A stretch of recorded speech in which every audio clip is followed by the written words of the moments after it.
ખબરોમાં બન્યા રહેવા માટે બેલ આઇકોન દબાવો અને એબીપી અસ્મિતાને સબસ્ક્રાઇબ કરો. અરવલ્લીના ભિલોડા તાલુકાના મોહનપુરથી કૃષ્ણપુરા તરફ જતો 7 કિલોમીટરનો રસ્તો બિસ્માર બનતા ખેડૂતો પરેશાન થયા છે. બિસ્માર રસ્તાના કારણે 10 ગામના ખેડૂતોને હાલાકી પડી રહી છે. ખેડૂતોએ રસ્તા પર રામધૂન યોજીને વિરોધ પ્રદર્શિત કર્યો. સ્થાનિક ખેડૂતોનું માનીએ તો બિસ્માર રસ્તા મામલે અનેકવાર રજૂઆત કર્યા બાદ પણ સમસ્યાનો ઉકેલ નથી આવ્યો. ધારાસભ્ય ડોક્ટર અનિલ જોશિયારા પણ આ રસ્તા માટે રજૂઆત કરી ચૂક્યા છે.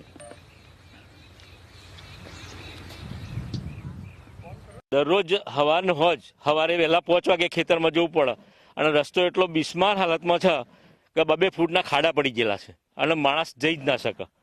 અને મોટી ગાડી લઈને જવું હોય મારુતિ બારુતિ તો ત્યાં જતી નથી, ફક્ત મોટરસાયકલ લઈને જ જઈ શકાય છે. તો આ રસ્તાનું કામ જલ્દીમાં જલ્દી થાય એ માટે અમે આજે રામધૂન કરીને સરકારને વિનંતી કરીએ છીએ અને જગાડવા માંગીએ છીએ.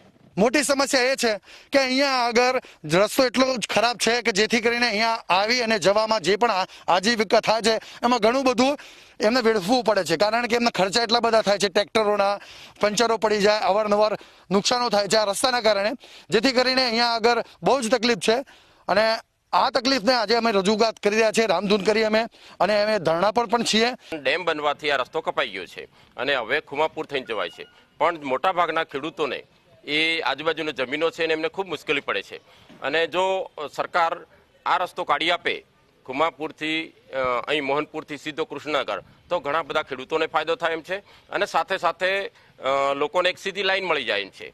એટલે મારે સરકારમાં મેં વિનંતી પણ કરી છે, શરૂઆતમાં પણ મેં એની રજૂઆત કરેલી છે.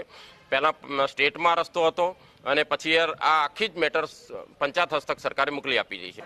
મોહનપુરા કૃષ્ણપુરા તરફ જતો રસ્તો 7 કિલોમીટરની છે રેન્જ, એ આપના માધ્યમથી જે જાણવા મળ્યું છે આ બાબતે જરૂર તપાસ કરી અને કરતું કરવામાં આવશે.